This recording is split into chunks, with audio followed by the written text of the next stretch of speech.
Hello, this is DrPaulCottrell, and I'm recording this on October 11th. The market just opened up. We'll do some market analysis and then go into some of the international news.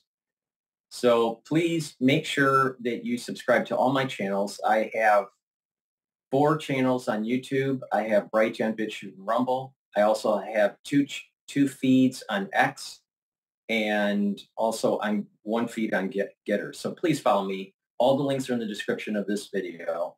This is the recording before Yom Kippur, so I'll be gone for a little while.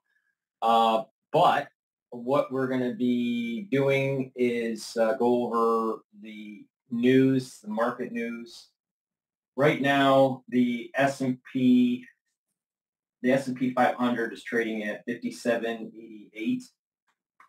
57, yeah, about 57.88. So pretty soon we're gonna hit the 5,800 mark again. And then oil is trading, WTI is trading at above $75 a barrel. I suspect that it will trade more than that, maybe hit 78 or more, probably around the 78 range by maybe mid next week. Depends on what happens in the Middle East, but I suspect that it's going to be trading up. And the VIX right now is trading in the 20s, so there's a little bit of risk involved here. So before we go to the videos, please make sure that you subscribe to all my channels and help support my work. You can help support my work by doing a few things. One is to donate. You can donate on my website, the-studio-reykjavik.com. And that way, you're helping support the work, and the videos are for free. I have thousands of videos for free. You can donate through Stripe, PayPal, or buy me a coffee, or you can be a paid member on Patreon, and that membership helps support my news coverage. Higher tier members on Patreon do get access to some of my lectures on pulmonology and immunology. If you want the full access of the lectures on pulmonology and immunology, please go to my store, the-studio-reykjavik.com, and purchase the module. Each module is $50. For $50, you get lots of videos, lots of PDFs, lots of knowledge about pulmonology and immunology.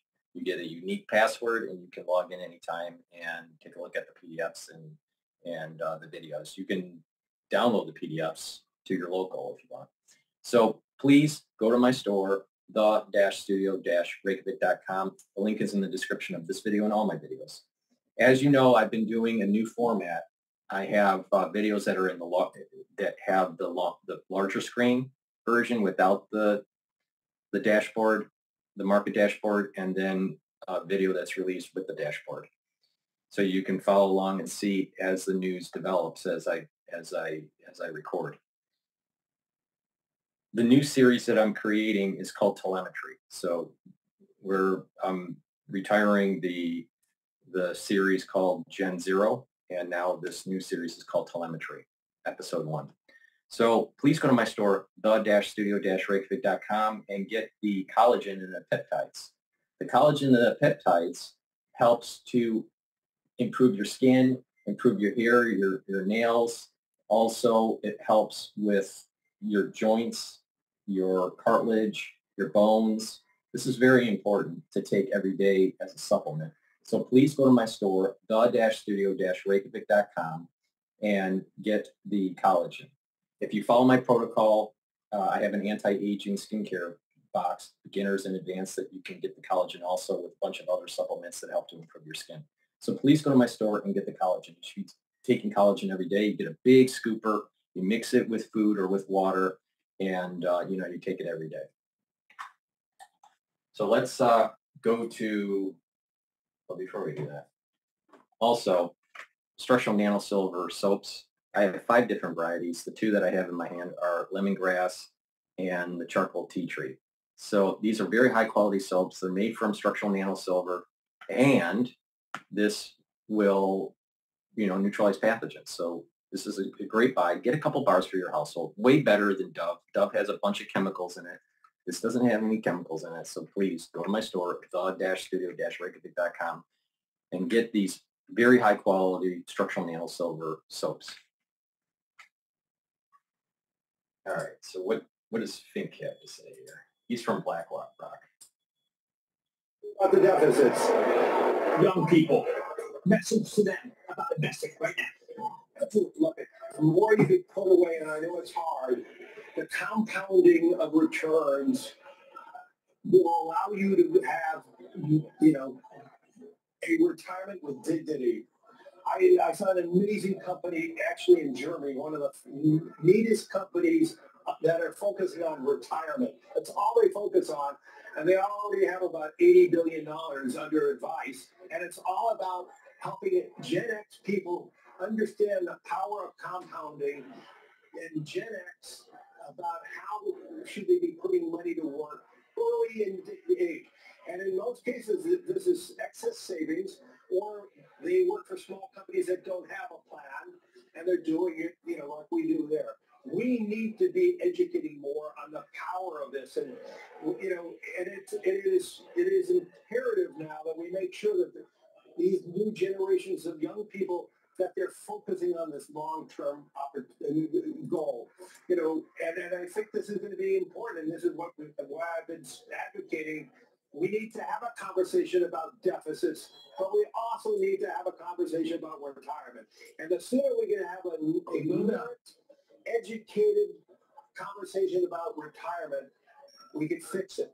But if we're going to deny the conversation about retirement and preparedness for retirement, we're going to have a bigger and bigger problem, like our deficits are in this country today. Rigorous optimist Larry Fink, who is the chairman and CEO of BlackRock, the greatest aggregator of money in the world.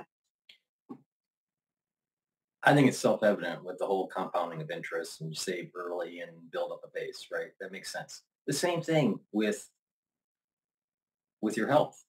If you do anti-aging and take lots of antioxidants and take care of your body, there is a compound effect that takes place where you're slowing down the aging process. So by the time you get to 60, 70, 80 years old, you have much more vibrance, much more longevity than a peer group that didn't do that because of this compounding effect, because you're soaking up those free radicals. So view your health kind of like saving money in a bank, and you get compound interest. It works very similar. So please follow my lead. I tell you what to take, the different products that I offer on my store, and how to stack them, how to slow down the aging process, build up energy levels, improve your endocrine system, improve your immune system, and just age better. All right. I do what I tell other people to do. All right. It's from my experience going all the way back to 16 years old, and taking antioxidants and when I trained for triathlons and everything, so I've learned a lot on top of, my formal education. But the point here is that there is a lot that what I am saying you can apply to your life, and it's real world. It's applicable. It's not theoretical. All right. I do what I take these supplements that I sell in my store. I take a lot more actually. But the thing is that, not everybody can do exactly what I'm doing, because of the cost or because they don't have the time or whatever, but if you just follow my lead and you go to my store and start building up a health protocol for yourself, you're going to get better. Just take action. Be proactive with your health, and you will do far better than versus someone that is not proactive with their health. All right.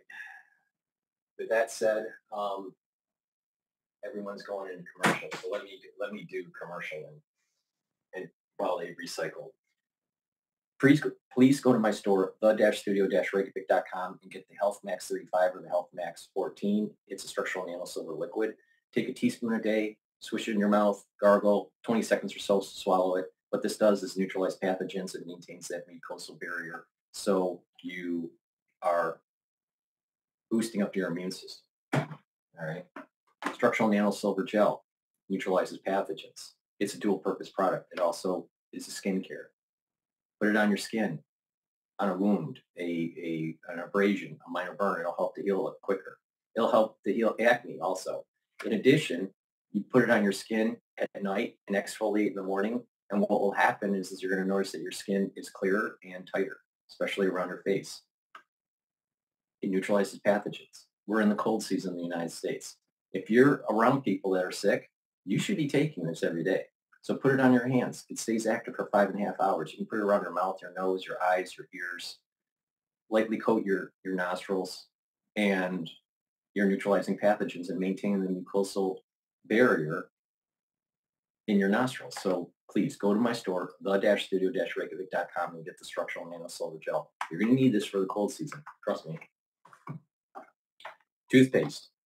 This is a structural nano silver toothpaste that does not have aluminum in it. Doesn't have fluoride, I meant, not aluminum.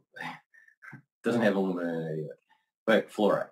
So please go to my store, the-studio-reykjavik.com, and get my structural nano silver toothpaste. This doesn't have any fluoride. Fluoride makes you stupid. Doesn't have any aluminum or any of that stuff in it. So what this does is it neutralizes pathogens, whitens your teeth, freshens your breath. When we get older, our gum line starts to recede, and you can actually heal that and have it come back to baseline, to normal levels, and reduce that inflammation. So you're improving your oral hygiene. And by improving your oral hygiene, you're reducing the chances of cardiovascular disease and valvular disease. All right. Not only are you freshening your breath and whitening your teeth and reducing plaque, improving the teeth health and your gum health, but you're lowering the risk of cardiovascular disease.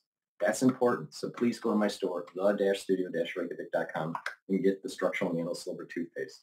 It has no fluoride in it, and it doesn't have aluminum. All right. So please go to my store, the-studio-reykjavik.com. Magnesium and zinc. Boost up your immune system. Take it every day. If you're sick during the cold season, take a double dose. That's going to be important. Boost up your immune system. Okay, what's going on with Jake and Marvin here? And come out and say that basically the estimates for 2025 net interest income were not very reasonable. I mean, did we get an updated forecast today, or was this just, not exactly apples to apples? I mean, I still remember Matt Miller was absolutely furious that JP Morgan was downgrading itself because Daniel Finkel was out there and saying, look, you guys have too much of an optimistic expectation on NII. Today, they beat NII expectations for the quarter, raised their full-year guidance, but Jamie Dimon on the call still said it's not going to be as rosy as you're thinking. So it is going to come down, and that makes sense. Rates are coming down, NII will come down, but it's not doom and gloom. The stock's up 30%, and there's no near-term headwind for this bank. It's fascinating. He even kind of said the deals were pushed forward to the closing, so it's uncertain about those deal activities ahead, and underwriting was opportunistic. So a lot of downgrading of itself, as you're saying that. Yeah, well, you got to keep investors in check, right? So you can surprise later. Sri, great to have you on here. You're very busy today, so I appreciate you dropping by. Sri, Nataraj, I'm there. Bloomberg will be covering the bank earnings all day long, so you'll see a lot of these two. Wells Fargo's CFO joins the close at 3 p.m. An interview you don't want to miss. This is Bloomberg. Oh, we have this is so exciting. I love it. It's just like the baseball season for me. Oh, never mind. It's just so exciting right now. And I think people have to listen to Larry's message, Larry Fink, which is invest, let it compound, keep it in. Don't be dissuaded by a PPI, CPI. S&P 500, 5,793. So we might be hitting 5,800 today.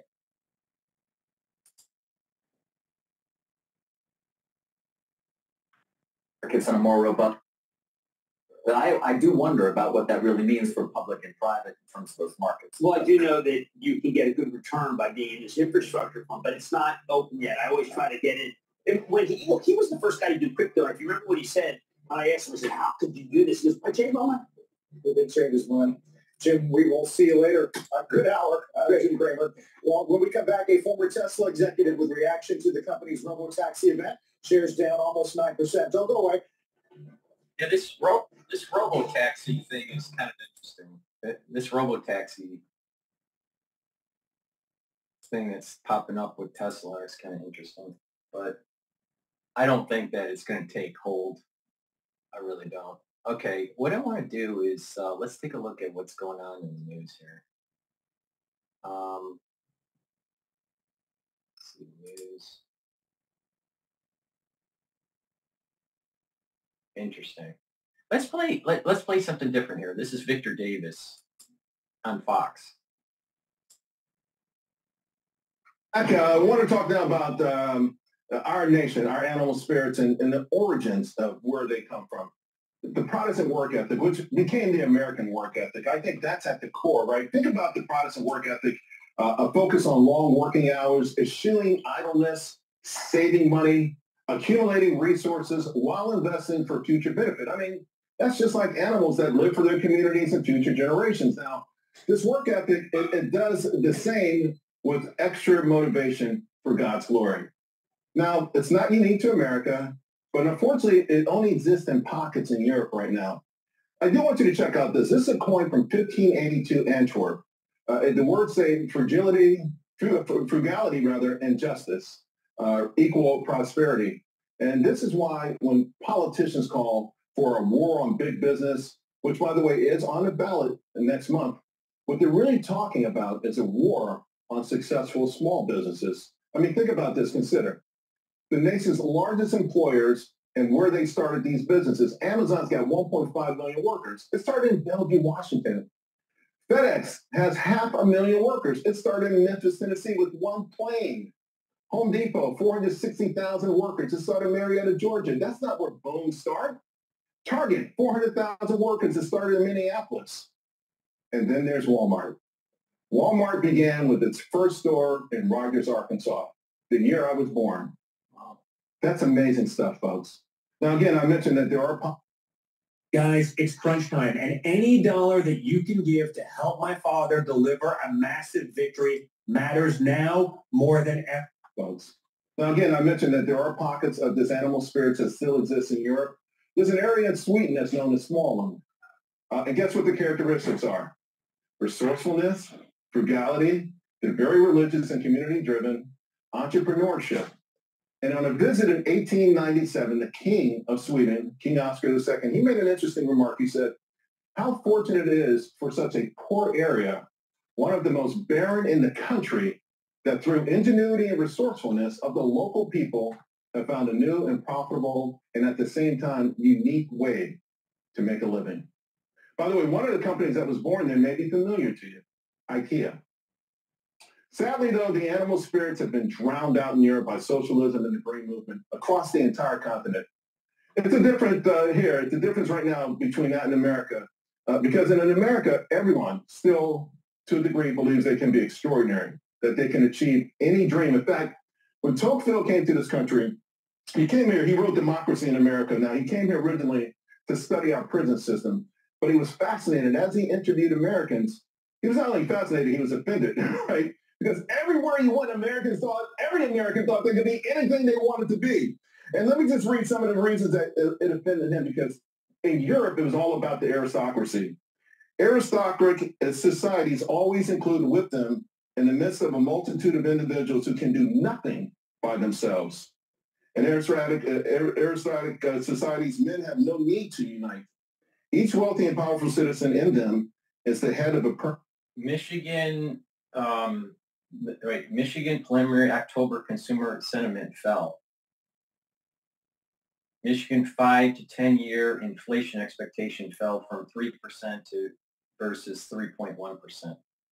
So expectations for the economy is lower based on the Michigan data, Michigan polling. But that's for the whole country. So that's I believe University of Michigan. An obligatory association. So essentially, you can't do anything if you're not part of the aristocracy. Amazing. I want to bring it out with us, the Hoover Institute, and at Stanford University, senior fellow Victor Davis Hanson. And Victor, I just want to get your thoughts on why right now there's this growing resentment toward the rugged individualism that propelled our nation and the notion of the Protestant work ethic. Well, I think we're kind of complacent, Charles, that we reached a level of affluence and leisure that people forgot how it came about or where it came from. They just assume it's a birthright, and they don't realize that we were one of the only countries where we kind of replaced birth and race by wealth. In other words, wealth and success gave a person social status and was open to anybody. And that's impossible in most of the world today, where your religious status or your superficial appearance, who your parents were, where you were born, adjudicates where you end up. But here we said, you can be an immigrant, you can be a poor person, but if you were able to create wealth and take care of friends and community and be magnanimous with it, we're going to bestow on you social status. You can be on the board of a corporation, you can be on the board of trustees of a university. We want you because you display that ingenuity that helps not only yourself and your family and your community, but the nation at large. So, we're watching now great nations of Europe. They're fading mightily in terms of global economics and influence. How endangered right now is he? I am a proponent of serendipity. All right. So we're listening to Victor. Some of the things that I hear Victor say, I disagree with, but many of the things that he says, I do agree with, especially with the decline of America and, the need for us to protect our Constitution, be hardworking, and learn. All right. Now, I just saw, where is it? Just miss it. All right. I believe it is The Atlantic. Now, I don't subscribe to the news for The Atlantic, so I can't read the article. All right. But I can read at least the headlines and the little snippet. The Atlantic has wrote an article. It says, elite students who can't read books. Professors at prestigious colleges say freshmen are showing up to campus without a basic skill. All right. And here's what's to blame. And I can't go and actually read the article because you have to subscribe. But the main point here is that these phones, they're dumb. They make us dumb. They're smart, but they make us dumb. When we put ourselves in these echo chambers, all right, and we don't listen to the dialectic, we don't pay attention to the dialectic and come up with our own theories or our own thoughts. We need to take a look at the the thesis, the antithesis, the antithesis, and then the synthesis. So what's the thesis? What's the counter argument? And what's your analysis on it? A lot of people can't do that. A lot of people go, or they have a bias, and they'll listen to the antithesis only, or they'll listen to the thesis only, right? And anything that is out of the bounds of that silo, they reject. And people just get dumber and dumber and dumber. This is, not to be complaining, but Americans need to pay attention. What made this country great through hard work, protecting the Constitution, is being eroded. And the pursuit of knowledge is being eroded. And there's a silo thinking that's taking place with these, fast technologies that are so-called smart. That really are making you dumb. You look at a kid today that has only been around smartphones and stuff. They're not as smart as people that were not around technology. That's a fact. You look at a kid today. Let's say the smartphone came out, I don't know, I want to say like 2008, I think is, I bought my smartphone, iPhone 3, was it 3G? Yeah, 3G in 2008, I think it was. So, you know, the iPhone came out it was 2008, 2007, something like that. All right. So if you were born in 2008, all right, and so you'd be 10 years old in 2018, right? If you were born in 2008, you've been around smart technology, especially iPads, all right? And you look at kids, you know, that are, I've seen this happen, that play with iPads, you know, and they're learning on their iPad or playing and watching, you know, watching cartoons or watching like learning videos on YouTube. And they go up to an older TV that's flat screen and they'll try to touch the flat screen, but it doesn't have the touch sensors. And the child thinks that the TV is broken. So that's kind of a fascinating, you know, thing when you see a child that's less than 2 years old trying to navigate the world, and they assume that when you touch a flat screen that it's going to do something. And eventually all flat screens will do things, right? But the point here is that we are bombarding these kids at such a young age that they're not reading, writing, and manipulating the world in prior generations, like building things. Children aren't using building blocks and making forts and all this stuff. They're wasting their time on TikTok and on, you know, on YouTube and doing, you know, they're just, people are getting dumber. All right. So if we are not bettering our intellectual pursuits, if we're not bettering our health, how are we going to be able to protect our Constitution? We can't. We can't. So if you have students that are getting into elite schools and they don't have the reading ability of prior generations, that's a problem. That's a big problem. Now, when you're the upper crust, so what it is these elite schools, it's all testing, or where you went for prep, right?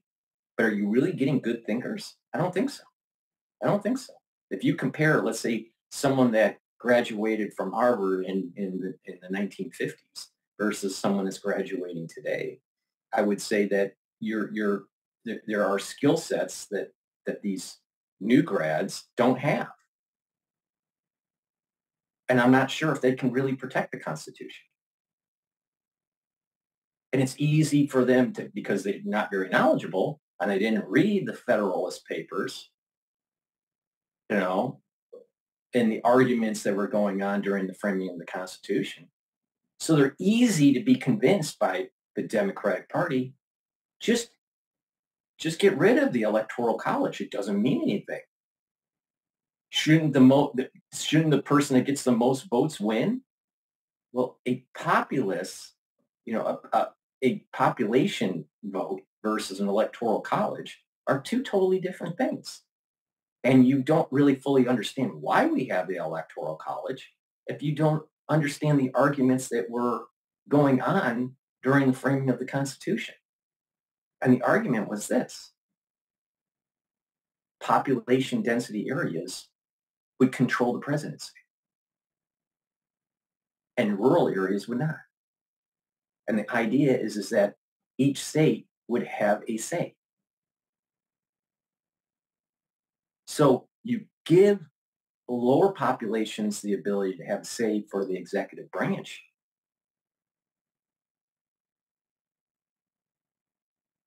Instead of this popularity contest.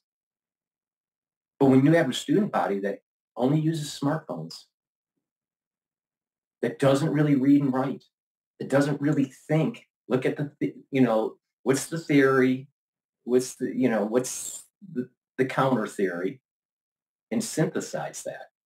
When you don't practice that dialectic, you're not going to have an informed citizenry. It's a big problem, huge problem. And the Democratic Party, the ones that are in power, part of that surveillance state, that administrative state, wants to keep the population dumb so they can take advantage of you. Now, either you're going to protect the Constitution, you're going to improve your health, and improve your mental capacity, or you will be taken advantage of. And I think that's the overall theme from Victor. So that was just the serendipity. As he was talking, that article popped up on my feed for the announcements. And I think it's problematic. And you're seeing it today. Few people read and write. Read a book. And it's going to get worse, because what they're going to do is they're going to need to know something in the book, and then what they'll do is let the AI tell them a summary of it instead of spending the time to actually read the book. And so those skills of being able for eye coordination as you're reading the book will diminish. Your ability for concentration for long periods of time will diminish. So this is part of the reason why the ADHD is starting to increase in society, because everything's fast-paced. And I got a lot of stuff in telemetry and all this that's popping up, right? But it's also really important to just turn it off and just be very mindful and really focused on one thing, all right? But the younger generations, they can't do this. The X generation is like straddled into these two different worlds, a little bit of tech and a little bit of non-tech, all right? And the Gen X can still do it. But this newer generation, I'll tell you, they're a bunch of basket cases. They're a bunch of basket cases, and they want everything immediate. And if someone talks really, really, really fast, it doesn't mean that they're smart. What it means is they're not thinking. Because you can think something, and you need to really kind of focus and make sure that what you're about, the concepts that are coming out are actually true. So you have to kind of you have to deliberate in your mind before you say. So people that are much more wise understand this, that the first thought not necessarily is the true thought. The first thought might be the true thought, but it has to kind of go through a process to see if it's the true thought. So you can say true thought, something that just pops in your mind. That's the thesis. The antithesis is the opposite or something different, right? And then you want to synthesize that. Now, some people can do that quickly, but if someone's just like speaking really, really fast all the time, these are people that don't think. They just react. And it can be manipulated. When you know the psychology of this, you can manipulate these types of people. And that's what's happening. You have a party, an administrative state that's manipulating people to think a certain way. Abortion is good. Rewrite the Constitution. Get rid of the Electoral College. When someone tells you get rid of the Electoral College, you should be telling them the reason why we have the Electoral College is for low population density states to have a say for the election of the presidency. If you get rid of the Electoral College, that means that New York and California will always be voting the president in. These population densities will have more power. Now, these population densities want that power because they're liberal. And they want to do all these crazy stuff, like stack the court, put more justices in with a Democrat in the Democratic Party in power in the legislative and in the presidency, to make sure that liberal policies are steamrolled in and protected by this stacked court at the Supreme Court level. We're in dangerous times. And it starts with a citizenry that just loves bread and circus. Bread and circus. You get fat, you get diabetes, you get stupid, and your constitution erodes away. That's what's happening. Now, part of the reason why you come to my channel is maybe get informed of it. Maybe you already know this. But the thing is it's you can't just know. You gotta be a participant and stop it from happening. So if you hear a crazy liberal saying, we need to go to an electoral, we need to get rid of the electoral college, you ask them why. Why do you want to go to electoral college? And what will happen is they'll give you their reasons, if they have a reason, and then all you have to do is just rebut and state, well, you're basically taking away the power of a low populated area. And you're giving the power to highly populated areas that are highly skewed towards the liberal spectrum. So we really need to wake up. Smartphones make you stupid. Fluoride makes you stupid. All right. Just, not paying attention and being an engaged citizen makes you stupid. Being just a silo thinker makes you stupid. It's a big problem with this whole social media and smartphones. We're having this, and the reliance on AI is going to get even worse. We don't have people that think. And the ones that can plug out while everyone else in your society has got their head stuck in their, with their phone, the ones that plug out can take advantage of the ones that are not plugging out. And learn this lesson really well, because people are being manipulated. Now, do you want to be the person that gets manipulated, or you want to be the manipulator? Now, you're going to have good manipulators. They're trying to save Constitution, save people's health, create a better society, or the manipulators that are for themselves. So you have an altruistic manipulator trying to improve the society, and you have manipulators that are egoistic, self-centered, right? The battle is happening right now. Now, I think that what you should do is consciously stop thinking in a silo and reduce the amount of tech you use. Stay away,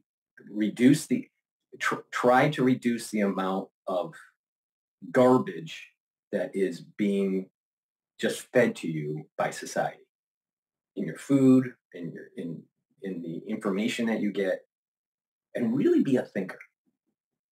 Go for it. To try this for a whole year and see where you get. Improve your health, do exercise, eat properly, detoxify your body, improve what a subject matters that you don't really know that much about. Pick 2 or 3 and then read about it. Read about it with a book, not an AI summary. Because people that are so focused on AI, they think that they're going to be quicker. They're not going to be quicker in the long run. They're not going to be quicker because there's going to be skill sets that are going to start to atrophy.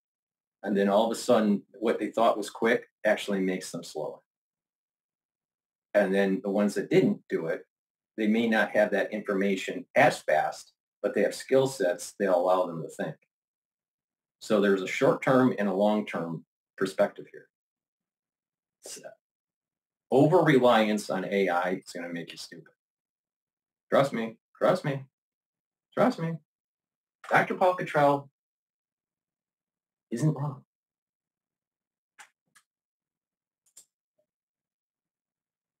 United States of the same fate. Well, we have an enormous debt, as you've mentioned, $36 trillion. And the problem with it is that we don't have people that understand the dangers of it. Printing money, enlarging the money supply. Every time we do this, we bring in a theory from the university, modern monetary theory, that says there is no such thing as oversupply of money because the government has a monopoly. All of these bankrupt, jaded ideas. So the danger that I see it is that I saw it firsthand at Harvard Club, where someone that was going to be heading the advisory committee for Governor Hochul, all right, this advisor is a lawyer. She's black. Her family is part of the civil rights movement during MLK days. Her father was a pastor that was good friends with Lewis and with MLK. And she literally said at the Harvard Club, all right, she literally said that she didn't care how they got the money, that, you know, that the reparations needed to take place, and that reparations isn't the only answer to the problem, that there are also going to need to be social benefits on top of monetary passage to blacks. Now we're talking in the tune of $150,000 per person plus social benefits. And if you think that Harris is not pushing reparations, you're not paying attention, because she will push reparations. And it's going to cause economic problems in the United States. For what? For 14% of the population? The black population in the United States is not 30, not 50%. It's 14%. 14%. Now, why do you think that they want people to say they identify as blah, blah, blah? Not that they are, but they identify as.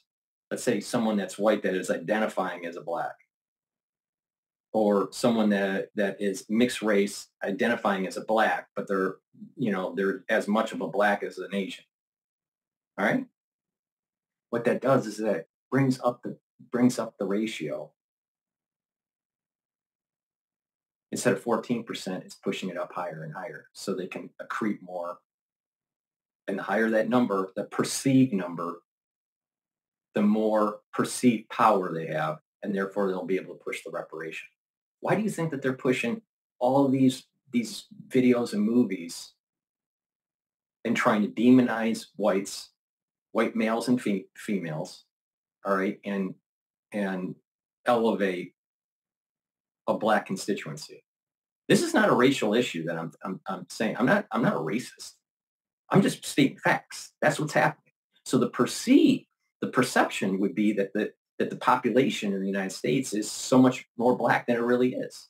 Now, in urban areas, they have a larger black population. It's about 36%. But the reality is that it's only 14% of the country. And as more illegal immigration comes in, that number actually goes down because there's more Latinos that are coming in. Pay attention. Pay attention. And so with the debt, this person that is on the committee didn't care or didn't understand. Lawyer, okay, so she's not an economist, all right? But they didn't care about the inflationary pressures that it would cause. And not only that, when you give someone like 50 grand and they go buy a house, don't you think that people are smart enough, let's say, that are selling the house to raise it up 50 grand? So you just now did price inflation, asset appreciation through this. So everything gets more expensive. They don't care. And when you don't care or you don't know, that's a problem. And so these smartphones that have done the population down, it's easy for them to take control. It's easy to erode your civil liberties.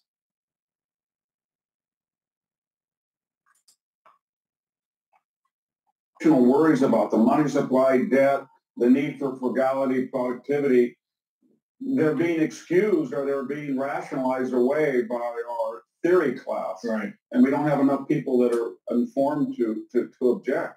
So, Victor, there are different forms of government, and our founders, they had the wisdom to decide on a republic to protect us against the tyranny of the majority.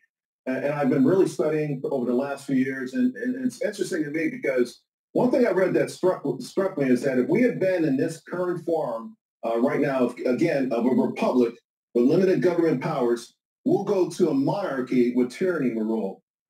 If the republic fails, what happens? We're done.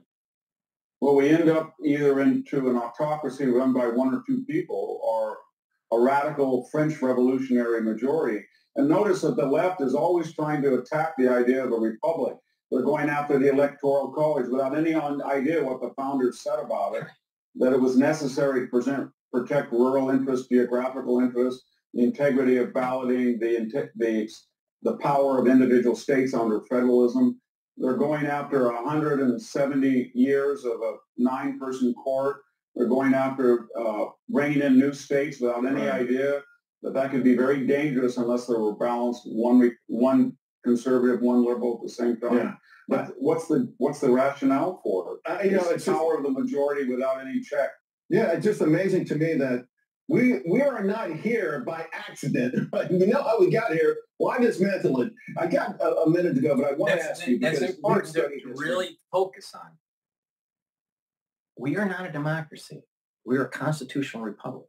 It doesn't matter what the majority thinks, because the majority could create what they say is tyranny. The majority may say, we want to take away your property rights, but the Constitution protects our property rights. The majority might say, we want to take away freedom of speech because it may be harmful, because the CDC wants to tell you how you should live your life. And you decide no, and you start to create a YouTube channel to tell the world why the CDC is wrong. And they'll just put you as a misinformed, misinformation person, or, an enemy of the state or whatever, the enemy of the CDC. But your constitutional right protects you for freedom of speech. We have freedom of speech because our Constitution protects it. All right? So this is the reason why it's a constitutional republic. We have representatives, and it's based on the Constitution. It's really simple. And if there is a law that's passed and people say, you know what, that law doesn't seem constitutional, it goes up to the Supreme Court, and the Supreme Court, when they do their job, will say yes or no, that law is constitutional or not.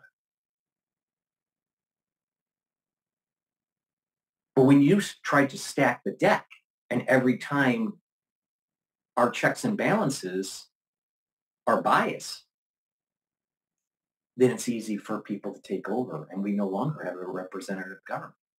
We no longer have a constitutional republic. We have a democracy that will lead to some sort of one-party system. That's not good. When someone says we're a democracy, no, we're not. We are not a democracy. We're a constitutional republic. Totally different. Because a democracy can cause tyranny.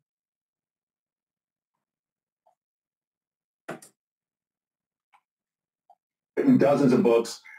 I still think that there's something very special about America. I know, we complain about the young folks and materialism and celebrityism and all that kind of stuff. But do you think we are capable at this point of a course correction? Yes, we are capable. Yeah, I do. I mean, White House. Architects.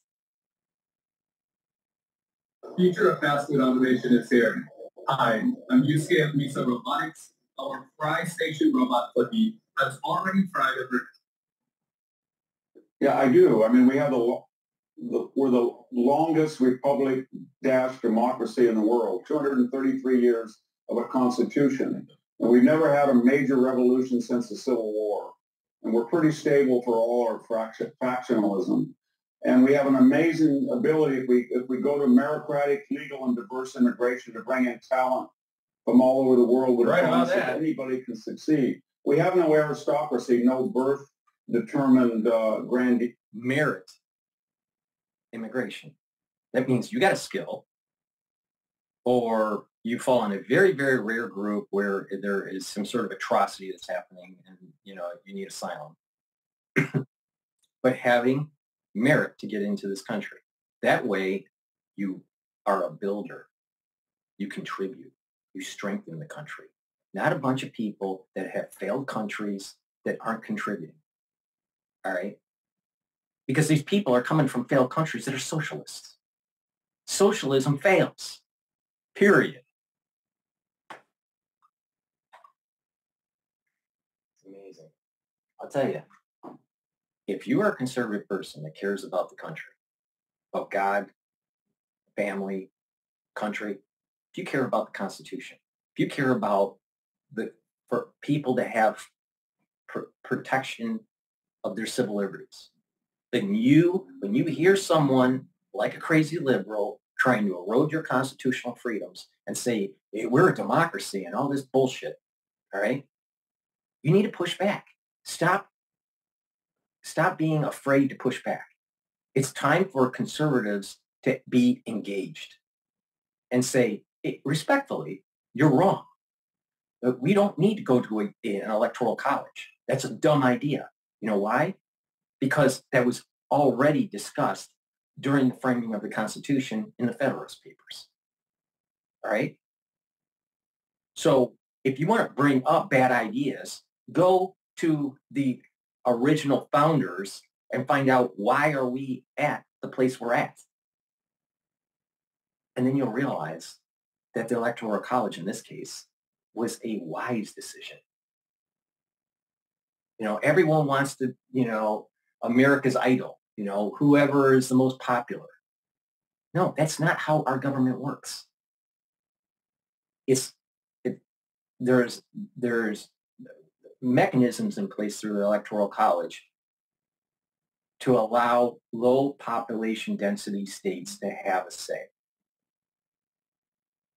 And the Democratic Party wants to take that away from you. You know why? Because those low density population areas are typically Republican. So they want to stack the court so they can control it. And they want to take away your Electoral College so they can control the vote. Because all you got to do is just get a bunch of immigrants in. They're from socialists. They go to high density populations. They get amnesty. They become citizens and they vote. Who do you think they'll vote for? They'll most likely vote for a Democrat. It's a big takeover.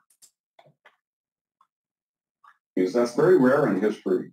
And so, you know, we champion the middle and the lower classes over the well-born. And we don't use race or religion as criterion for success. Everybody else does, Charles. Or ideology. We have no common source system. At least yet. Yeah. We're getting there, but not yet. All right, that's the point because, you know, I feel like we spend so much time rewriting history, fighting the wars of yesteryear, using presentism. I'm sorry that I keep on interjecting here, but that's true. We're always rewriting. You know why? Because we don't know our history. Because we got a bunch of people that are on smartphones that just are too stupid. They don't know anything. They don't know anything. The average person, even educated, is an idiot in America. To make decisions right now. And some of these things you talked about that by the way, we should be celebrating the success, in my opinion, that we've had because all human beings around the planet have sinned. All countries have sinned. I don't know any that have really done what we've done in such a short period of time to get where we are. And yet it still seems to be very alluring to make policies based on race and to hurt some people who, Victor, it seems like what they're doing is ushering in mediocrity and underachievement and saying it's okay if you're the right skin color. And if you overachieve, it's too bad because you're the wrong skin color. Yeah, they're importing poverty because they're afraid that when people are independent and controlling their destinies, they do well and they can't control them. So that their agenda on the left doesn't appeal to human nature. So they either have to change the rules of government or bring in new constituencies or deceive us about who they are. But they can't just say, I'm a leftist, this is a leftist agenda, you'll like it. No one in their right mind would ever vote for it. Victor, you are just one of the best. I appreciate you taking time on this very special town hall. Thank you very much. Thank you. All right, what's going on here? Let's see.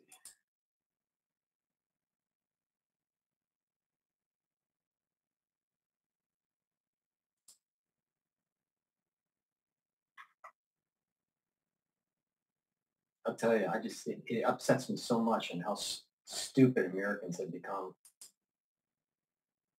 Please go to my store, the-studio-reykjavik.com, and get the Manuka honey lozenges. This is in a 21 count. Lozenges are larger than the drops. And the moment you have an irritation during the cold season, you want to take a lot lozenges or drops because it'll neutralize the pathogen and maintain a mucosal barrier to prevent you from getting an infection, all right, or try to mitigate the infection, right?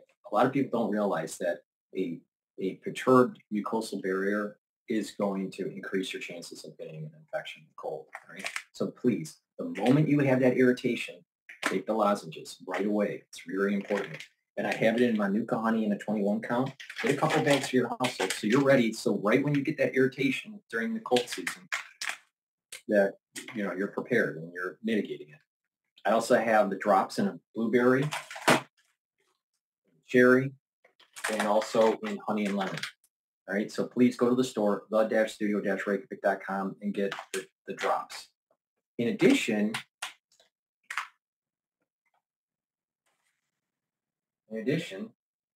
I also have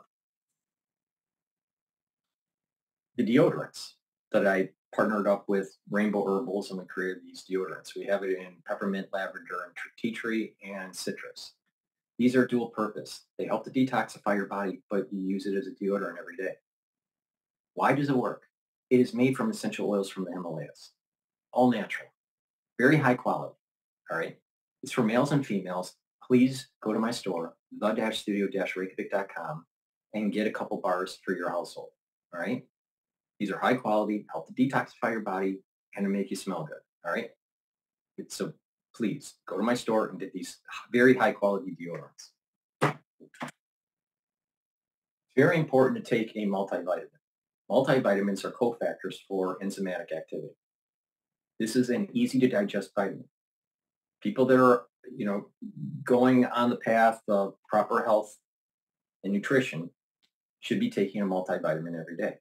So please go to my store, the-studio-reykjavik.com, and take this multivitamin as part of your daily routine on top of some of the other supplements that I will be talking about throughout this video. Please go to my store, the-studio-reykjavik.com.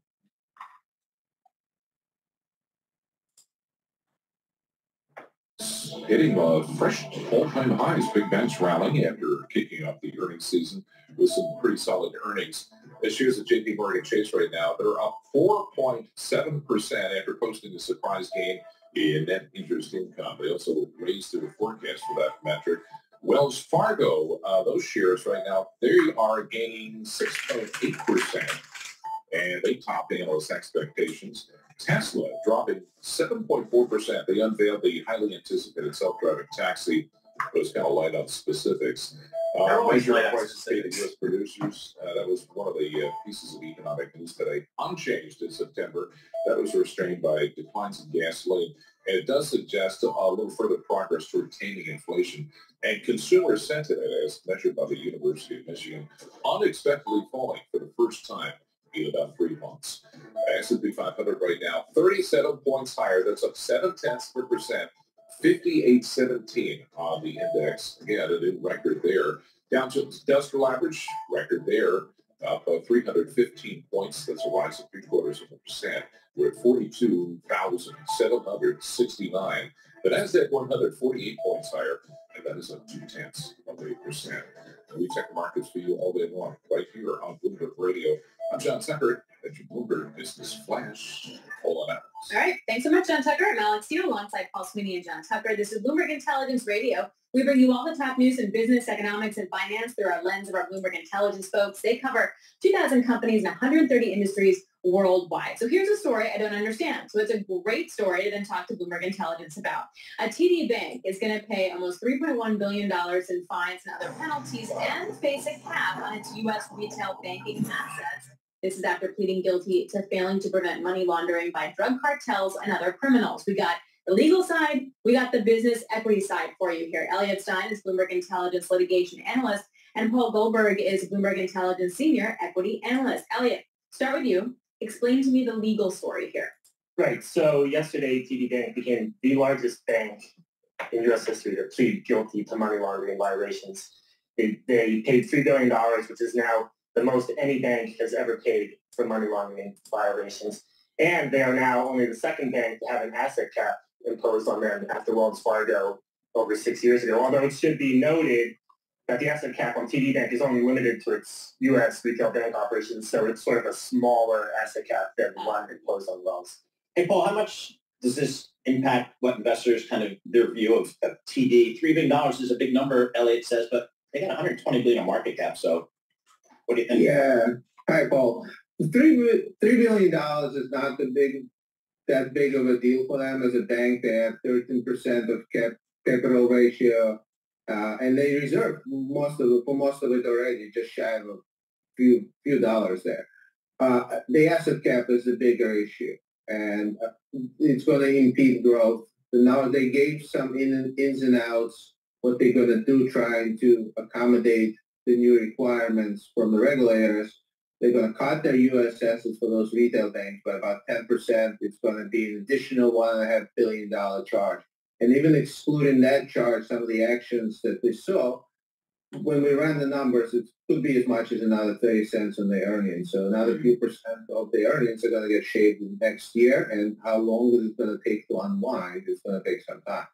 This might be a silly question, Elliot, but like what did they actually do and how they actually fixed that part of it? And who launders money anymore? Yeah, so the laundering here was by Chinese drug cartels and other drug cartels as well. And I think what's notable is that TD Bank employees were accepting bribes from these cartels.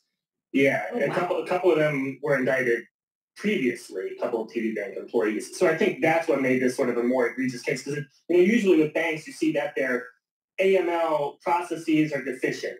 Here you have bank employees participating in the crimes, and that can get imputed to the bank itself, and that's what made it the worst case.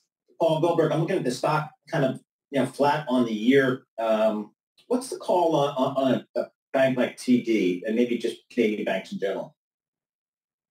Canadian banks sort of sitting at a crossroads. As the Bank of Canada started cutting interest rates ahead of the Federal Reserve here, they've done 3 cuts already.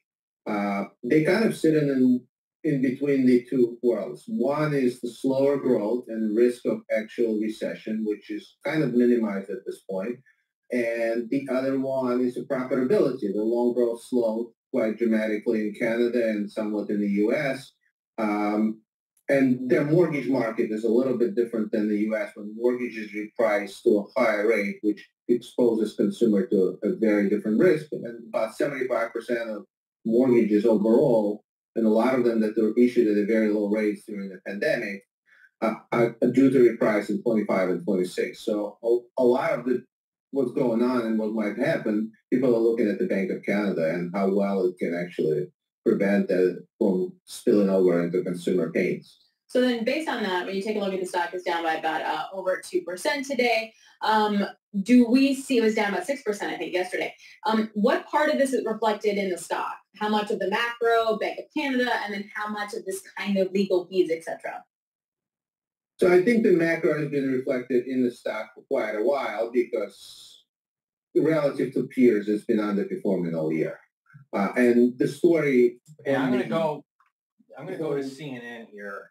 I want to play something. It says here, it is a trend, and there's some worry within the Democratic Party. So I'm curious to find out what this is about. This was published about 1 hour ago. Worry. Now, it's a trope. A lot of people will say they're always worried. But I will say, if you've been paying attention to social media or reporting on CNN, Democrats seem particularly worried now. Why? One man, as we say, has the answer. CNN's chief senior data reporter, Harry Eden, is here. So, why? Why? What is with all of this bedwetting among Democrats? Maybe it's an eternal problem, but let's take a look here. These are, of course, the Great Lake battleground states, the states we've been focusing in on. If Kamala Harris wins these three, she most likely gets to 270 electoral votes.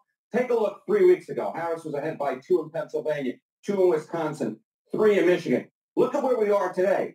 The race is even tighter than it was. Today, it's a 1-point advantage in Pennsylvania, 1 in Wisconsin, 1 in Michigan. Look, that's limited movement. But in a year in which this race has been so static, we're talking 1-point move. Pennsylvania, Wisconsin, and Michigan need to hold the line to make sure that our democracy, our constitutional republic, is maintained. If we don't, we're screwed. You know why? Because the Democratic Party is hell-bent on pushing reparations, socializing this country, and it's going to be weakening our manufacturing base. And you really want a Democrat in the office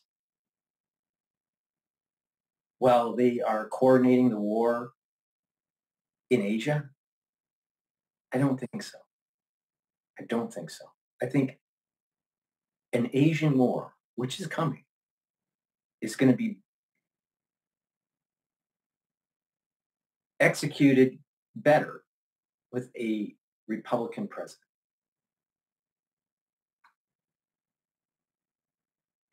Crazy. Michigan, Wisconsin, and Pennsylvania, you need to hold the line. Because if you don't, anything that bad that comes to the states, it's your own damn fault.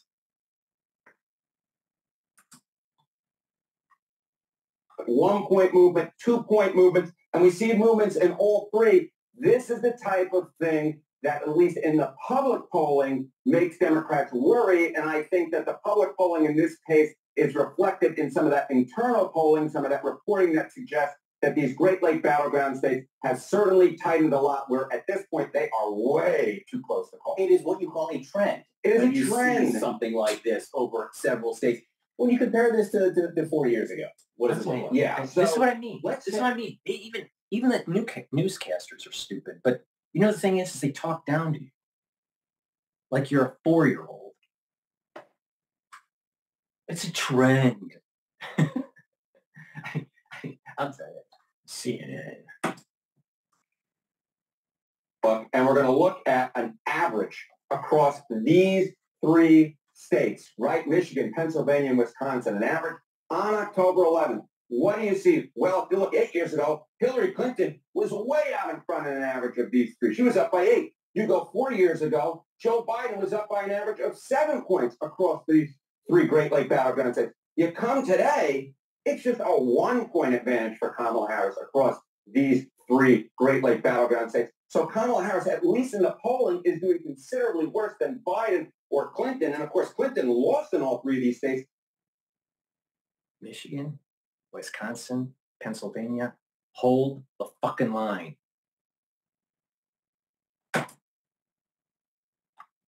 Joe Biden barely won in all 3 of these states. So when you see Harris up by just a point across these 3, I think that this is really the type of thing that gets Democrats really to worry, John, because the simple fact is Kamala Harris is doing considerably worse than either Biden or Clinton was. Yeah, at this number, what you start hoping for is somehow that the polls are actually right this time. Are right this time. You're doing a better job, and that's a little bit of a thin reed to base your hope on.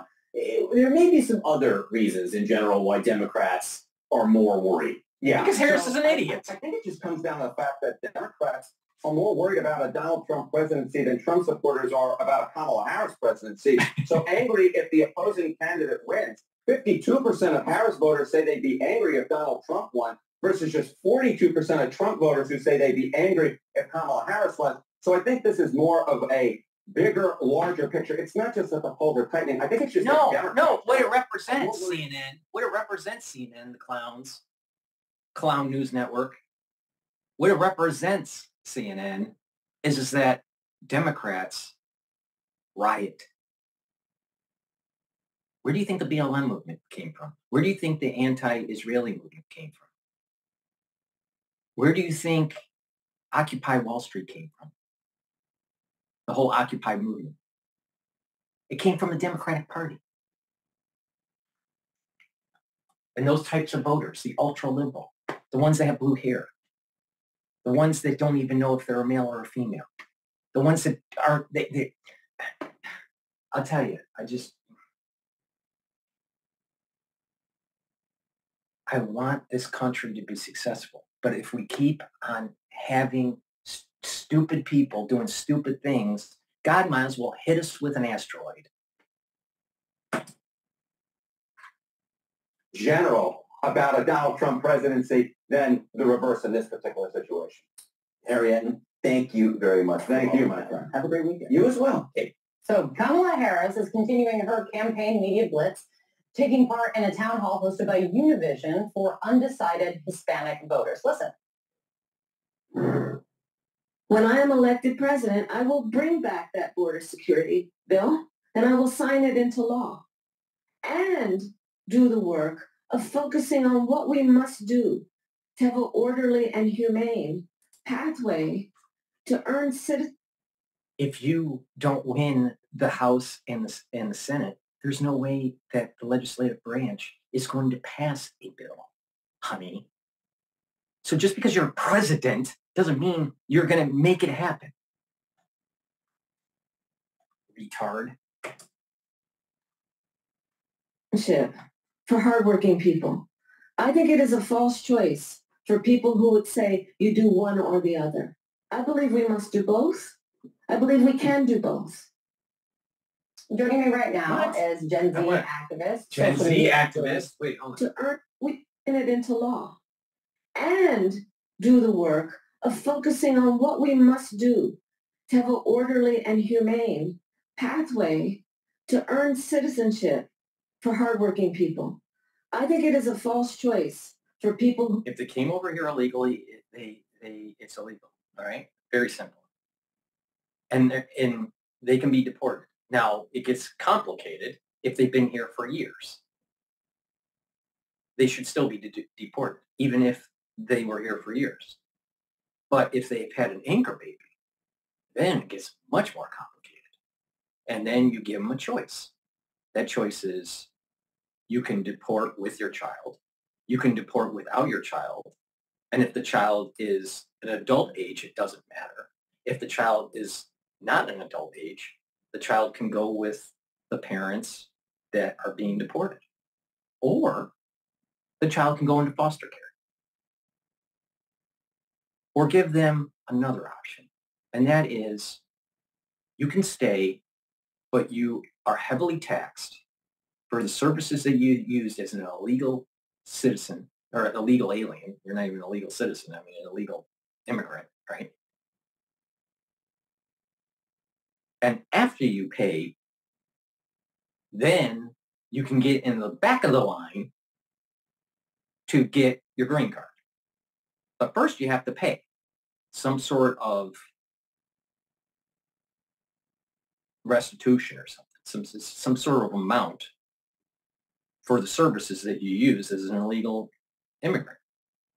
And then after that, then you apply for a green card.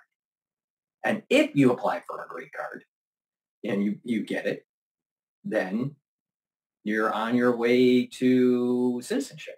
If you want to be a citizen, or you just keep on maintaining your green card, right? But they shouldn't be given citizenship because they've been here for forever, or they got here illegally, and and you're using some sort of emotional fallacy. That is humane. You deport them, but if they have an anchor baby, then you give them some options. And they pick deport with or without your child, or you're paying. That's humane. Say you do one or the other. I believe we must do both. I believe we can do both. Joining me right now What's is the- Gen Z what's the activist, detail? social media influencer, Gen Z Espina. He has 10 million followers on TikTok. I'm sure it's more than that when I check. If I check back, you can correct me. And then also is speaking at the DNC, which is the last time that we spoke was right before you had your big moment on stage at the DNC. The New York Times headline on this event, on this town hall event with Univision, was that Harris walks fine line on immigration at Univision town hall, which is what you really kind of saw in that moment, in that soundbite that we just played. But in your experience, in your view, and what you hear in your interactions with your followers, is walking a fine line the right thing to do you think? Well, in my personal experience, I actually believe it's not. I think the Harris campaign needs to be a lot more on the forefront of proposing a different vision than Donald Trump on immigration. You see it yesterday in the town hall. Of the 10 questions, 3 of them were in one way or... He's pushing amnesty. That's what he's pushing. See, I've gotten to a point, because I'm highly educated and I read, all right, and I write, all right, I can pick up on the movements of stuff very, very quickly. It's self-evident. People have been watching me for years. They see, and everything isn't unplanned. Everything I do is unplanned. All right, you're seeing me think and process this in real time. All right, this guy's pushing amnesty right away. And when I say that Harris is pushing reparations, you better fucking pay attention, because that's exactly what's happening.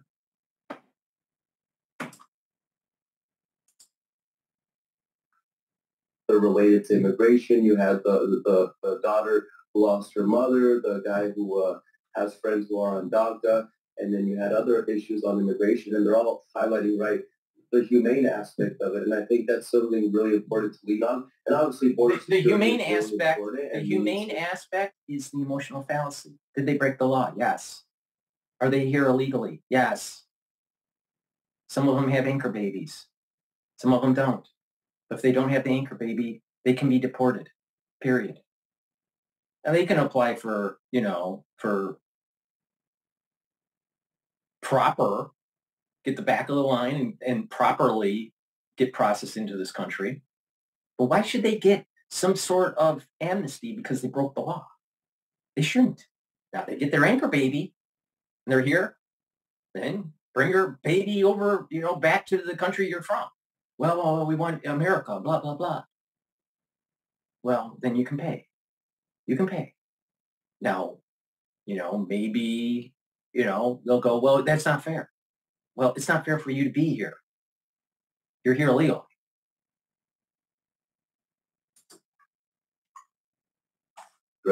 But I would like to see a lot more leaning into the humane side, DACA recipients, those who are married to U.S. citizens, those who have been here for decades, and really highlighting that contrast between Harris. Okay, now in the terms of the ones that are here illegally, and then they are married to U.S. citizens, that marriage should be null and void because they're marrying someone that is not an American citizen. All right, that and they're not here. They're not here legally. Okay, now give them the option because they are married. Then they can be sponsored to be an immigrant, but they need to go through the proper sponsoring. How they became legally married, I don't know. That's the big question. Are they married? Or are they legally married? I don't know. Are they religiously married or are they legally married? That's a good question. So there may have to be a case. I don't understand how you would be legally married in the United States with an illegal spouse. I don't understand how that would happen. But let's just say it does happen. If it does happen, then that's a case where the person would need to apply for proper legal status. And that person should be deported and go through the proper channels to get the proper legal status. And that probably would be a situation where if they were illegal, there would probably need to be a fine of some sort. That's a little bit, that case is, so it's not cookie, the point here is it's not cookie cutter, but they shouldn't be just given amnesty, period. They should go through the proper channels and, probably be charged some sort of, some sort of fee.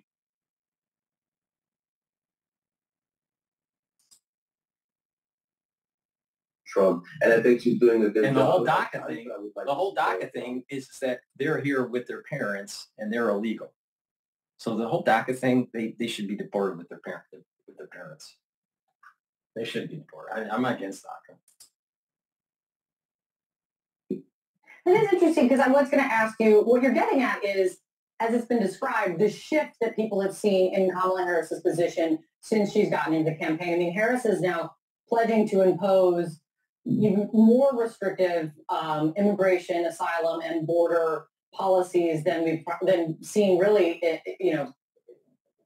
before from Biden or that she's talked about before. And in doing so, she's gone from framing herself as an advocate for undocumented immigrants to kind of touting herself as talking a lot about being a former border prosecutor and how she's going to be stronger on the border than Donald Trump is. Do you think she's trying to win the middle? She's trying to not turn off, if you want to say, like, Republican voters on this issue, if I'm going to say with broad strokes. But do you think that hurts her? I'm not necessarily sure if it hurts her. I'm not a pollster. I can tell you what I see day in and day out in the community. And when I meet people, I mean, every single day that I'm out, people recognize me from social media, people comment on my videos. And it's very few of people who are, the forefront of immigration is the issue of the border for them. I mean, obviously people care about it. They're concerned about certain aspects, but I don't think they're concerned about it as much as they are, an immigration status for their mother, like the lady we heard at the top. So he's talking to people that are involved in the issue where they're illegal.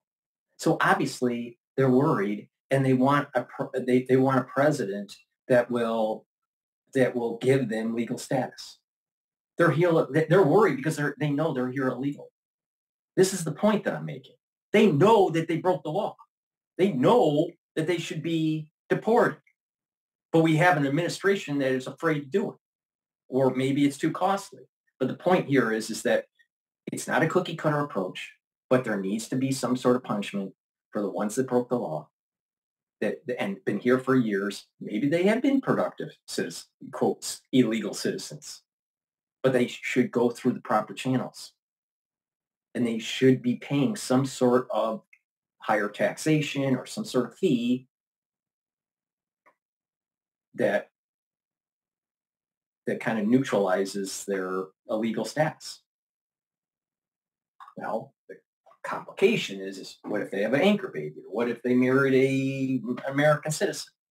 Well, then it gets a little bit more complicated. If they married an American citizen, it seems to me that it would be easy for that American citizen to sponsor them for legal citizenship. So that seems to be a little bit more easier process.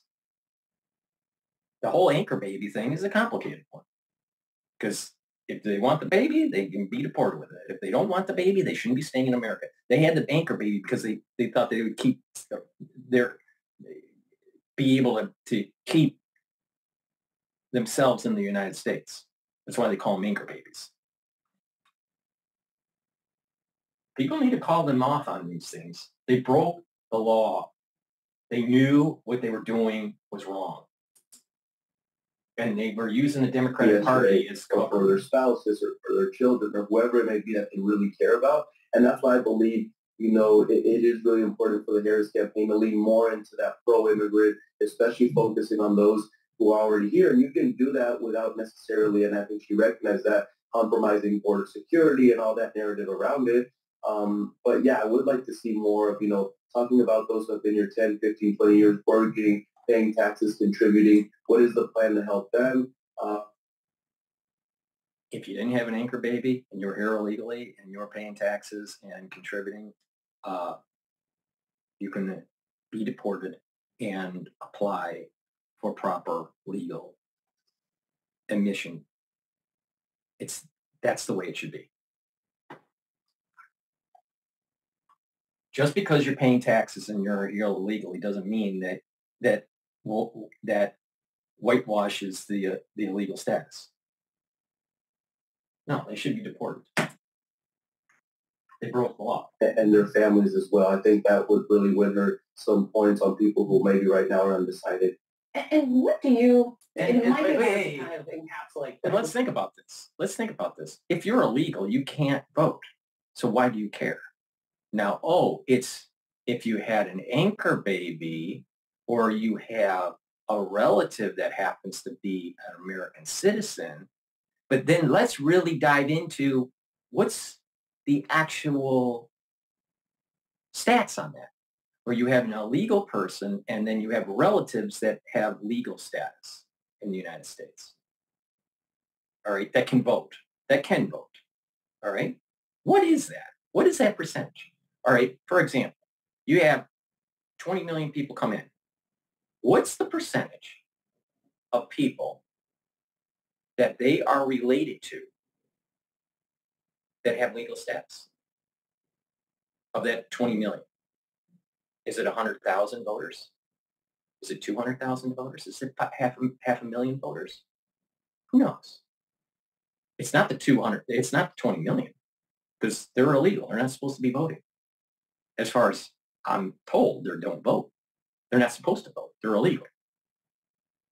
So what's the real percentage of the ones that are really worried about this issue, that have skin in the game? They have a relative, a direct relative or a distant relative, right? That's part of this 20 million. What's the stats on that?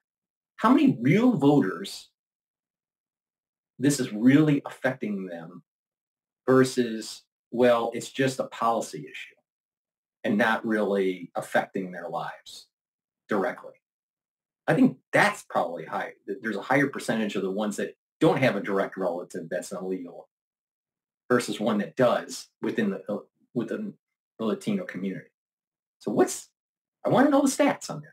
Ones that are directly affected and ones that are not directly affected.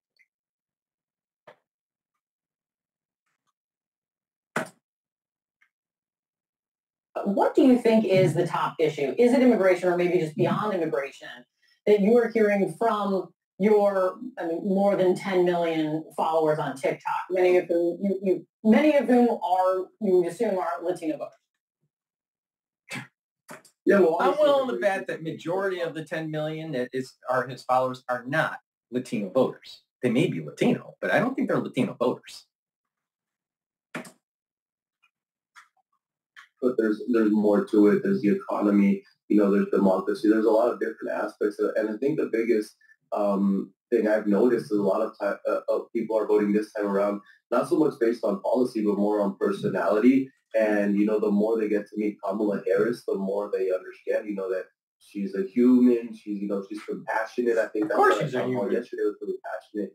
You are really important. You would never see, I think, Donald Trump give such a compassionate answer, really understand people's suffering. So I think, one of the big skepticism right now is people just don't know enough about her. So doing these kind of events, appearing more, on Univision, Telemundo, on other platforms where Spanish speakers and Latinos in general are, I think can really help, break that divide that people right now feel like they don't know who they are and they do know who Trump is. And for some reason, a lot of people seem to be attracted to Donald Trump.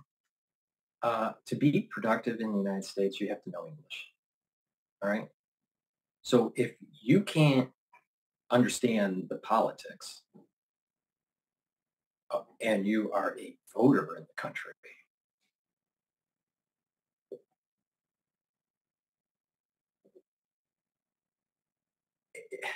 why would you be listening to a Latino station? To be a productive citizen. And he's talking about people that have been here for years. So the chances are that they're going to listen to the Latino station versus listening to an American version. Because to be productive, to be successful in America, most likely you need to know some English. You may not be a scholar, but you need to know some English, right? So that's making me think that she is focusing on a group that's not legal. And there's a subset that can vote that are legal, that listen to that stuff. But if their primary information channel is a Latino channel, most likely they are here illegally. Because to be productive in the United States, you need to be an English speaker. May not be super fluent. Maybe you're not a scholar. But the thing is that you need some. And to improve your English, you need to be around people that are speaking English and listening to, and reading English. It's bifurcated. It's segmented. There's a segmentation. There's a segregation of people within this pool, this Latino pool. Now, how many people that are listening to these things are illegal in the United States? And I'm willing to bet a lot, a very high percentage, like 80%. Yeah, I mean, she has less support among Latino voters in recent polling than Biden had 4 years ago. How that is going to pan out come exit polls this time around, we'll see together. It's good to see you, Carlos, again. Thank you for coming in. Because with the polls, it's Latino voters, so that would mean that they're legal. And they may actually realize that our policy of having this open flood is not good for the country, and that's inflationary. And then it causes goods and services and housing to be more expensive. So maybe the future of America is the Latino voter, the legal Latino voter, because they realize that illegal immigration is illegal. All right. Please go to my store, the-studio-reykjavik.com, and get the digestive enzyme complex. This will help you to digest carbohydrates, proteins, and lipids. It's also fibrinolytic because there's a bromelain in it, and it breaks up glycoproteins, very important for the 2020 aftershock. So please go to my store and get the digestive enzyme complex, very important as you get older to reduce the stress on your pancreas. So please go to the store and get the digestive enzyme complex. Take that every day so you're getting the proper absorption and reduce the stress on your pancreas. Myotrol, really important to build muscle and to maintain muscle mass. It also improves your mitochondrial health so you have more ATP. ATP is a major energy source for your muscles. So please go to my store, the-studio-reykjavik.com, and get Myotrol. Lignans, very important to take because it helps to boost up your immune system and helps with your hormonal health for males and females. Our endocrine system and our immune system is trashed because of our modern society. So please go to my store, the-studio-reykjavik.com. Take this powder, mix it with your food or with filtered water every day to improve your immune system. And lastly, omega-3 helps your cardiovascular system. How? It lowers LDL levels and increases your HDL levels. So it's improving your lipid profile. In addition, omega-3 helps to prevent red blood cells from sticking together, so it reduces the chance of overclotting. This is synergistic with the digestive enzyme complex. Why? Because bromelain is in this and it's fibrinolytic, so it breaks up clots. Omega-3 helps to prevent the red blood cells from sticking, so it helps to prevent clot formation, overclot formation. Take my advice. You want to take both of these. Please go to my store, the-studio-reykjavik.com, and get the supplements that I offer and to improve your cardiovascular health, improve your immune system, and to maintain that muscle mass, and to gain more muscle mass. All right, what's going on with the Tesla? A lot of news on Tesla today. Sensibly taking a leadership position in those. And there was really nothing yesterday that provided incremental comfort that Tesla was going to assume that leadership position over time. Hey, Tony, do you think today's weakness is more about granularity in autonomous or lack of information about a low-price model? And which of those two things would get you back to all-time highs first? I think it's both, Carl. This has been a much anticipated event. I think the stock was down about 35% through April when Elon first announced the robotaxi event. It was up 50% since. So there was clearly expectation that there would be significant news in this event. Some people were hoping for a more definitive timeline. Other people were hoping for updates on future products, whether it be tweaks to existing products expected in 2025 or a peek into a lower cost model that ultimately we think will come in 2027. We really didn't get either, and so I think it's a combination of both. But given that the event was dubbed to be a robo-taxi event, I think it's more attributable to the fact that we didn't get a clearer path or a more detailed path to where Tesla was going on robo-taxi. Deliveries have not been a disappointment lately, at least. And I wonder if you're more hardened on the core auto business and whether or not you think his more aggressive political posturing is having any impact on demand. So the core auto business year to date is down slightly and down low single digits, and we think it will be flat to down for the year. In order to accomplish that, Tesla has had to lower prices at the beginning of the year and more recently over the last couple quarters provide very aggressive financing as low as 1% or even now 0%. And so margins have eroded.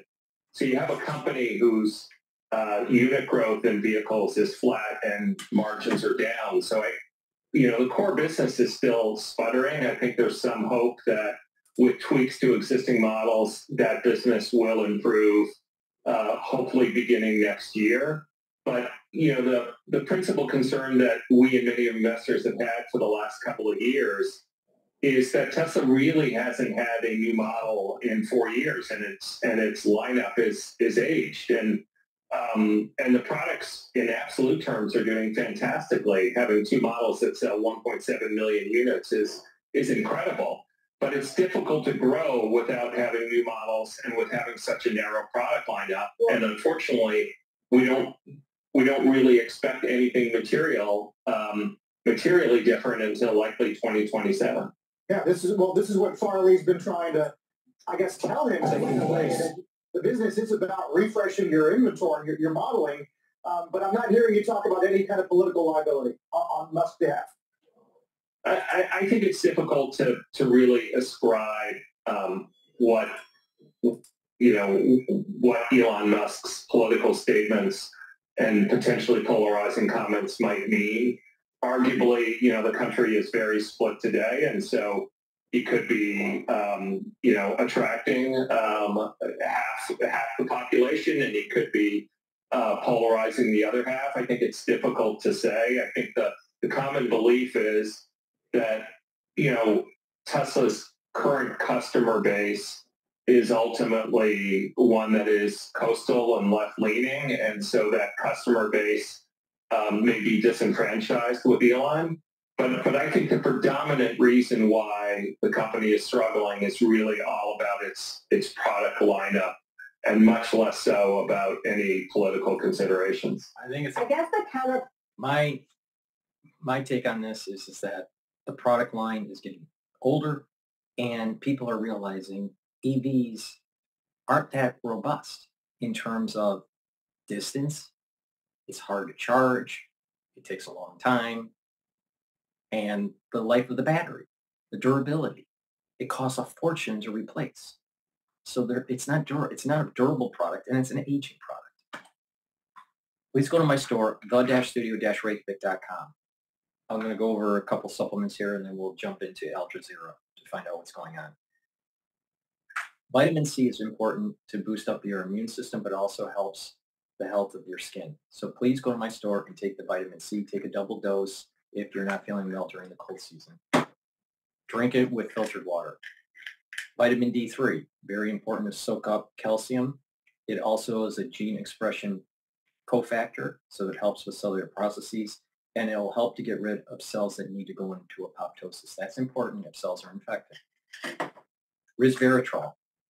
It's an antioxidant. It also helps to improve your mitochondrial health and get rid of senesced cells. That's important. Why? Because senesced cells build up toxins. Your cells stop to divide once their telomeres get too short, and either the cell goes into apoptosis or it goes into senescence. Senescence is just that it stays there and it doesn't function as properly over time, and it builds up toxins. You want to get rid of them. Resveratrol helps to get rid of senesced cells. And resveratrol is synergistic with D3. Why? Resveratrol helps to get rid of the senesced cells, and D3 gets it to go into apoptosis. Ashwagandha root, very important to bring down inflammation. How does it work? It helps to control your cortisol levels and your glucose levels. It's synergistic with turmeric. Turmeric is an antioxidant and brings down inflammation. These two together help your immune system and your cardiovascular system. And lastly, I have a dual product here that helps to boost up your immune system and improve your cardiovascular system. Olive leaf extract brings down inflammation, and it also brings down LDL levels and increases your HDL levels. So it's improving your lipid profile. So please go to my store, get the olive leaf extract, take this every day to improve your immune system and to improve your cardiovascular health. All right, what's going on with Al Jazeera? That was the first time Iran attacked Israel from its soil. Iran's second attack came early this month in response to Israel's assassination of Hamas political leader Ismail Haniyeh in Tehran and the killing of Hezbollah's Hassan Nasrallah in Beirut. Mina Oriental believes her country's involvement in the escalation is justified. Defending the innocent and oppressed people of Gaza and Lebanon is a humanitarian obligation, and this is what Iran is doing. Some Iranians firmly believe Israel will attack Iran soon. I believe Israel will attack, and Iran will respond harder than ever. In case of a war, Israel stands no chance. A sentiment that is widely shared among Iranians here nowadays. The writing on the wall behind me here in Revolution Square is about the night Iran launched a missile attack on Israel on October 1st. It says, if you seek war, you are the master of the war. Most Iranians here are concerned that a potential war with Israel could further deteriorate their economic situation, but they say they're ready to defend their country at all costs. This was said Al Jazeera, Tehran. This year's Nobel Peace Prize recipient says the situation in Gaza is like Japan 80 years ago. The Norwegian Nobel Committee has decided to award the Peace Prize for 2024 to the Japanese organization Nihon Hidankyo. Nihon Hidankyo is a grassroots movement of atomic bomb survivors from Hiroshima and Nagasaki. It's been awarded the Nobel Peace Prize for 2024. During the announcement, the Nobel Committee highlighted the importance of global nuclear disarmament.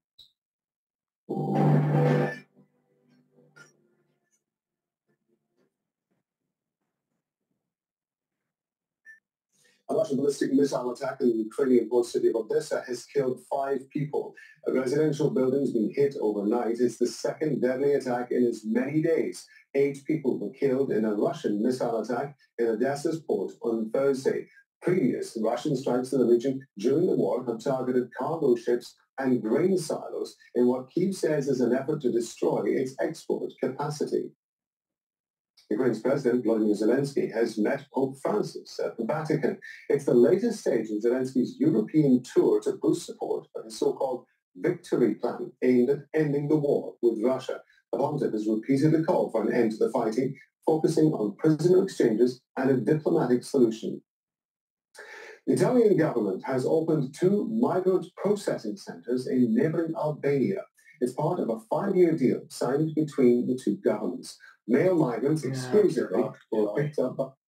Please go to my store, the-studio-reykjavik.com, and get the vitamin B complex. This helps with cellular metabolism and improve your energy levels by providing the right B vitamins to your mitochondria to boost up ATP through the electron transport chain. I have 2 different types of probiotics. I have the powdered one that I usually take in the afternoon and the veggie cap form. Both are very high quality probiotics. You need probiotics to have a proper gut biome, to absorb nutrients, and to have proper metabolism and reduce inflammation in your gut. Nattokinase helps with your cardiovascular system. It breaks up clots because it's fibrinolytic, and it will help to lower your LDL levels and increase your HDL levels. This is synergistic with omega-3 and also the olive leaf extract. Ubiquinol is the active form for CoQ10. I've been taking ubiquinol for many years. It helps to bring up your energy levels. It's an antioxidant, and it helps to improve your neural health. Very important as you get older. You should be taking ubiquinol every day, especially as you reach your 40s, 50s, 60s, 70s, right? You want to maintain those neural connections and the neural health. Please go to my store and get the ubiquinol. This is synergistic with many of the supplements that I offer, like C60 and NAD+. All right, what's going on in South Korea here?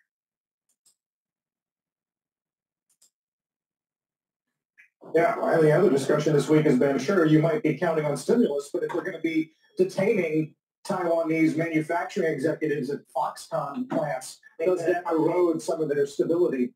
Yeah. Well, and that's always the question with China, between that, the geopolitics, the trade potential, negative implications of whoever wins the election.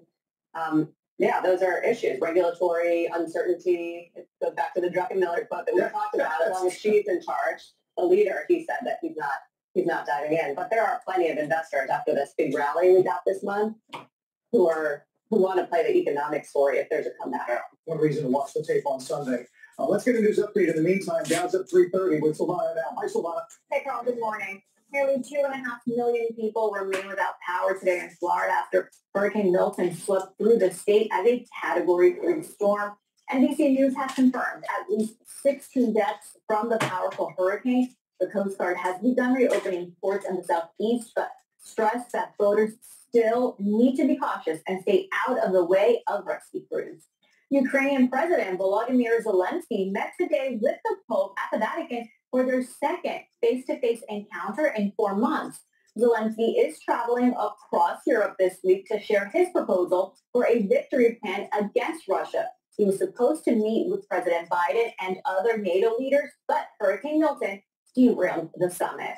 And a group of Spanish researchers say they have solved 2 mysteries about Christopher Columbus through DNA analysis. First, they confirmed his remains are buried in a tomb in Seville, Spain. And second, they say they finally know his nationality. That revelation, however, won't be released until tomorrow. Many historians question the traditional theory the divisive explorer is from Genoa, Italy. Carl, I'll send it back to you.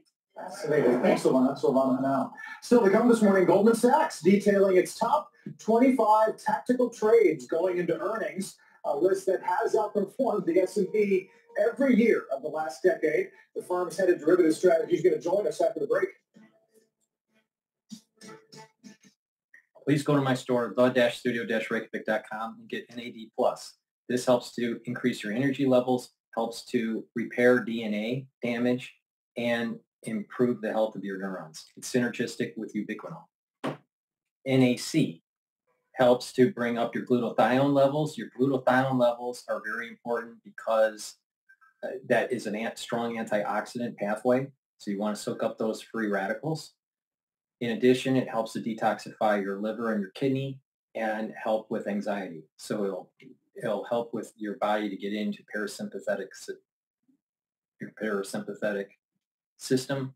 When you're more calm and you're in parasympathetic mode, then what happens is that you have less stress and less cortisol levels. When that happens is that you're calming your immune system. So if you're always you have super anxiety, you're producing more cortisol, and what's happening is you're weakening your immune system. So please go to my store and get the NAC. This helps with boosting up your glutathione levels and soak up those free radicals on top of the other benefits. Good night formula. Very important to take every night if you're having problems sleeping. You need good sleep. You need 3 cycles of REM sleep and deep sleep. Why? To consolidate memory, to be well rested, and to detoxify your body. If you have chronic deprivation of sleep, then what will happen is that you're increasing the probability of early onset of dementia. Why? Because you're building up toxins that you're not getting rid of in your neurons. Please go to my store, the-studio-reykjavik.com, and get the Good Night formula. Vitamin K2, very important. Why? Because it helps with your cardiovascular system and your bones, your cartilage, tendons, for joint health, right? So please go to my store, the-studio-reykjavik.com, and take vitamin K2.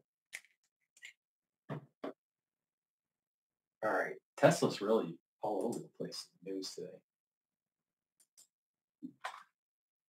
Hey, Steve. Yes, I think so. I think there's, I think what the investors will be very focused on in the next few quarters is, can they launch that, less than $30,000 car, right? No. Sooner if they can. The other question the analysts will have is, well, you can't really sell a car with a steering wheel or a pedal because, it's really not allowed in many states, except Texas and California. And in those states, you're only allowed to sell 2,500 each year. So how are you going to get that up in volume? Personally, I think they're going to have to add the steering wheel. They're going to have to add the pedal. Give the buyers the option, right? You can run the vehicle unsupervised, or you can actually drive it like a normal car. So, there's a lot of questions, right? Prototype, how do you get it to be road ready on time? Mm-hmm. Yes. All good questions. That is a great question. Thank you for phrasing that. All right, Steve, we appreciate Steve Mann, Bloomberg Intelligence Senior Auto Analyst on Tesla's Cybercab launch flub, and the stock's down by over 7%. I don't know why. I just find her voice annoying. Please go to my store and get the Zeolite. Zeolite helps to detoxify your body from heavy metals, toxins, and chemicals. You can take this year-round by just taking a couple drops underneath your tongue and swallowing with filtered water, or you can do it and detoxify your body once or twice a year. How you do that would be take about 4 drops underneath your tongue, drink it with filtered water, and just use up the bottle. All right, by taking the 4 drops per day.